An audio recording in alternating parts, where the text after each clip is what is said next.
Assalamualaikum warahmatullahi wabarakatuh. Nama saya Rosnianti, kelas B21, mahasiswa PJJ Paiseh Nurjati Cirebon, semester 2.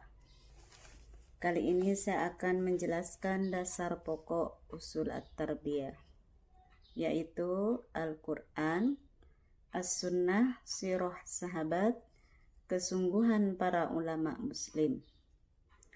Yang pertama, Al-Quran. Al-Quran adalah kalam Allah yang diturunkan kepada Nabi Muhammad SAW dalam bahasa Arab. Al-Quran dapat dijadikan sebagai petunjuk. Sesungguhnya Al-Quran ini memberikan petunjuk kepada jalan yang lebih lurus dan memberi kabar gembira kepada orang-orang mukmin yang mengerjakan amal soleh, bahwa bagi mereka ada pahala yang besar. Kemudian ayat Al-Quran tentang pendidik sebagaimana dalam firman Allah, artinya, kami tidak mengutus sebelum engkau Nabi Muhammad, melainkan laki-laki yang kami beri wahyu kepadanya. Maka bertanyalah kepada orang-orang yang mempunyai pengetahuan jika kamu tidak mengetahui. Dalam ayat lain disebutkan, mereka kami utus dengan membawa keterangan-keterangan atau mukjizat dan kitab-kitab, dan kami turunkan al-zikr atau Al-Quran kepadamu agar engkau menerangkan kepada manusia apa yang telah diturunkan kepada mereka dan agar mereka memikirkan. Sedangkan tujuan pendidikan disebutkan dalam Al-Quran dalam surah Al-Baqarah Alif Lam Mim.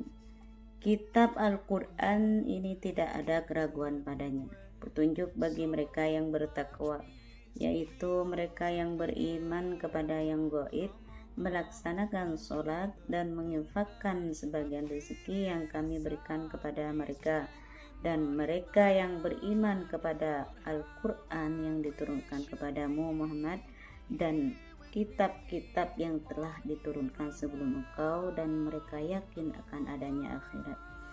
Kemudian metode pendidikan ditegaskan dalam firman Allah, yaitu Al-Quran surat Al-Maidah halaman 5 ayat 67.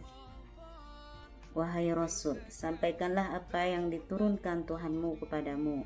Jika engkau tidak melakukan apa yang diperintahkan itu, berarti engkau tidak menyampaikan risalahnya. Allah menjaga engkau dari gangguan manusia. Sesungguhnya Allah tidak memberi petunjuk kepada kaum yang kafir. Al-Quran surat Al-Maidah halaman 5 ayat 67. Berikutnya dasar usul at-tarbiyah adalah As-Sunnah. Dalam konsep pendidikan, kedudukan Al-Sunnah mempunyai dua manfaat, yaitu yang pertama, menjelaskan sistem pendidikan Islam sebagaimana terdapat di dalam Al-Quran dan menerangkan hal-hal rinci yang tidak terdapat di dalamnya.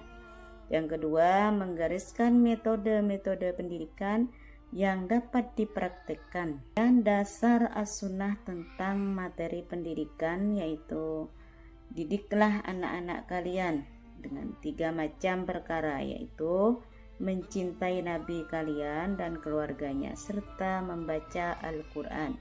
Karena sesungguhnya orang yang menjunjung tinggi Al-Quran akan berada di bawah lindungan Allah di waktu tidak ada lindungan selain lindungannya, bersama para nabi dan kekasihnya.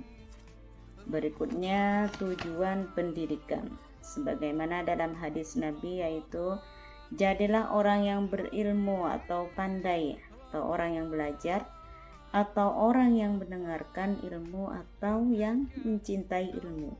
Dan janganlah engkau menjadi orang yang kelima, maka kamu akan celaka. Hadis riwayat Imam Baihaqi.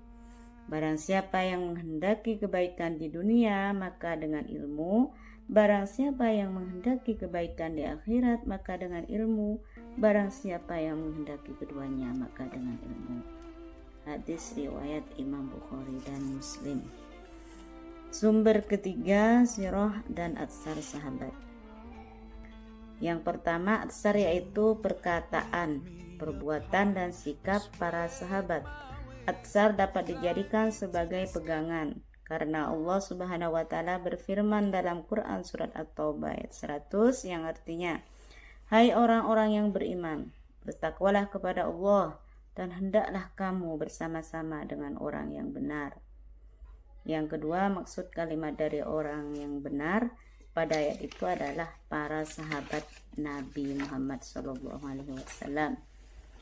Sumber keempat yaitu ijtihad ulama. Ijtihad dapat diartikan sebagai usaha sungguh-sungguh untuk selalu berdasarkan ajaran Islam. Usaha keras ini dilakukan ketika pada masa tertentu dan di daerah tertentu tidak ditemukan petunjuk yang jelas dari nas Al-Quran ataupun As-Sunnah tentang suatu masalah. Ijtihad sudah dilakukan para ulama sejak zaman sahabat, namun tampaknya literatur yang ada menunjukkan bahwa ijtihad masih terpusat pada hukum syara.